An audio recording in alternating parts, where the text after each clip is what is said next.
My girlfriend died last winter. After 2 weeks, she messaged me. At first, it was comforting. She would send me things that only she could know. But then, the messages were different. She knew when I was home and when I was online. The night I stopped replying, she sent me one last message. That's when I realized that this wasn't grief, and it wasn't her. This is the story of a man who lost the woman he loved, and then discovered something else had learned how to sound like her. And it's entitled, My Dead Girlfriend Keeps Messaging Me on Facebook, and is uploaded to the r/no sleep subreddit by Throwaway Ghost. Starts like this. My girlfriend died last winter. No warning, no final conversation, just a phone call that split my life into before and after. Her name was Lauren. We'd been together 3 years, long enough that her routines felt permanent, long enough that her absence felt wrong.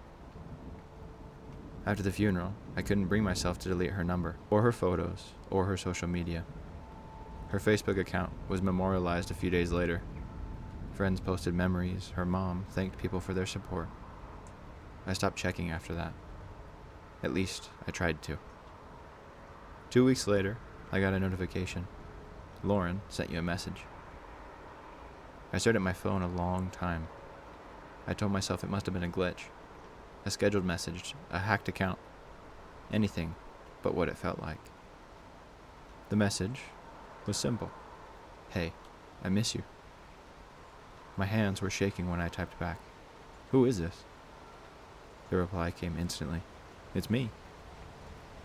I didn't sleep that night. I showed the messages to my friend the next morning. He checked her profile himself, memorialized, no login activity, no new posts. Probably someone messing with you, he said, but his voice didn't sound convinced. The messages kept coming, sometimes late at night, sometimes early in the morning. They were always gentle at first. Did you eat today? You should get more sleep. I like when you wear that old hoodie. Things she used to say. Things no one else would know. I started replying. I don't know why. Grief does strange things to logic. I asked questions I already knew the answers to. Inside jokes, memories from trips we never posted about. She answered every one correctly. That's when it stopped feeling comforting and started feeling wrong. Then, the messages began changing. Why didn't you reply sooner? You were online. Who were you talking to? I stopped responding again. The next message came 5 minutes later. Don't ignore me. I turned my phone face down. It buzzed again, and again, and again. When I finally looked, there was one last message waiting.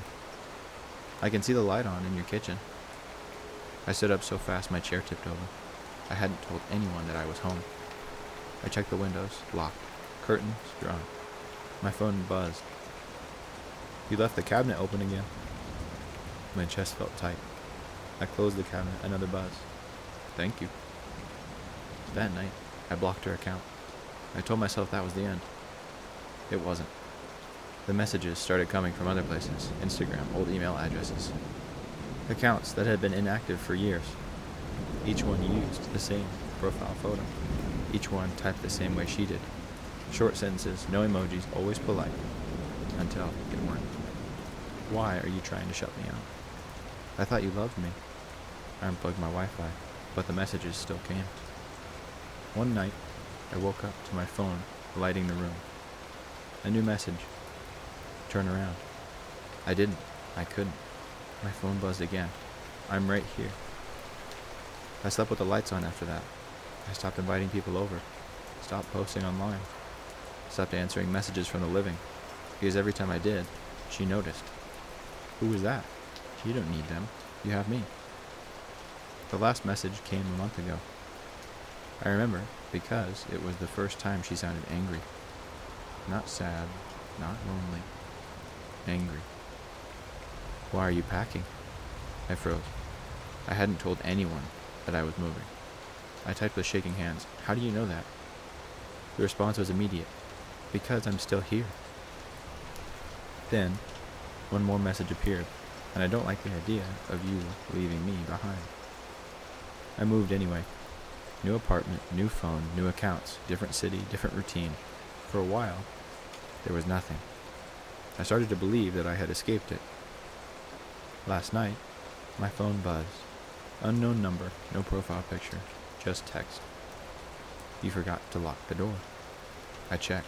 It wasn't locked. Another message came through. I told you I'd always find you. I don't know if it's her. I don't know if it ever was. All I know is that something learned how to sound like the woman I loved. Something learned how to watch me, and it doesn't want me to be alone. Neither do I. And that scares me more than anything else. The end. First off, for our analysis, we'll be going through some of the things that you could do differently if you were in this situation. One, don't use your phone. That's a real simple one, right? You could try moving to a landline, maybe see if that works. Maybe even just don't have a phone for a while, power it off for a bit. I think that a lot of times in these scenarios, it's easy to kind of get worked up, and when you think you're seeing things, you're much more likely to see things because you've already convinced yourself that it's possible. It's just like what he said in the story. Grief does crazy things to logic. And I think that that door of logic is kind of left open when a lot of these people in a lot of these stories have a lot of grief. Now, with that being said, if you've ever lost someone, you know how easy it is to see a book fall over or whatever else and say, oh, that's them. They're just saying hello.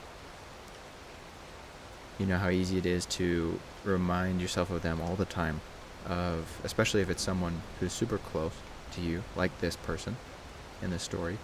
It's so easy to be so caught up in their life being a part of yours that when they're no longer in it, there is such a big gap that is so easily instantaneously filled with oftentimes bad things.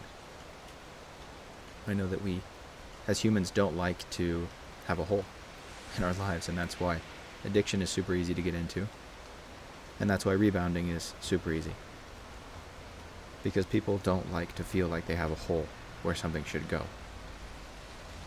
And that, truly admitting that we do have a hole, is kind of the first part of getting over the grief. Is there anything else that you would have changed in this story? Anything else that you would have thought of? I think moving was a good idea. I think maybe trying to understand if it was attached to the house, that was a great thing. But I think first it would have been a good idea to maybe go stay with your parents for a month. See if that would change anything. Because if it does, then you can say, okay, maybe moving would work. But if not, then, it's kind of a big process to move just for it to not work, right? But on from that to the lesson that we can learn. I think that the biggest standout to me from this story is learn to hold still. Learn to be okay with gaps in your life. Learn to be okay not being okay.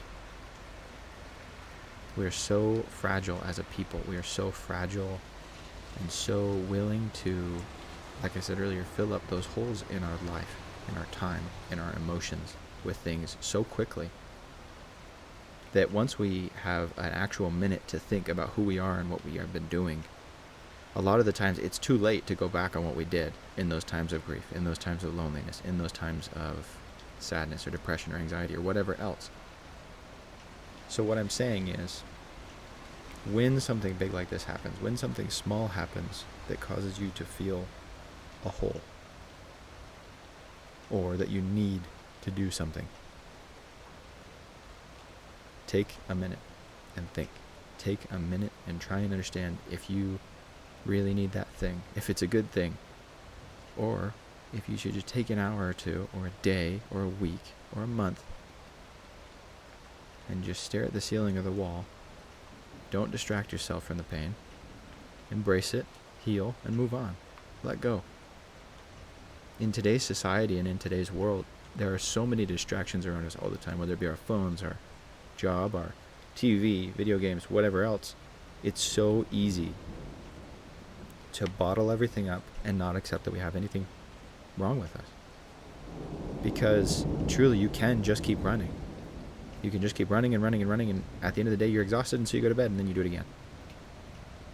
And that kills you. It burns you out. It eats you alive. You can't do that. You need to learn to be still, let go, and heal. So that is a lesson that I would take away from this story. But if you have a different one, please let me know in the comments as well. Now with that will wrap up today's video. I'm trying out a new intro and a new style of video, so you'll have to let me know if you like the change or not. But hello, for those of you who don't know me, I am CC, and this is The Crucible of Character, a channel where I like to break down and read literature and explain what we can learn from it, so that hopefully we don't keep distracting ourselves, but we learn from what we do. If you enjoy this content, if you enjoy this video, if you enjoyed these stories, please make sure to subscribe to get more daily. I post every weekday, and I respond to all comments, and I would love to have your support. And with that, I love you all. Please be good people. I'll see you tomorrow. Bye.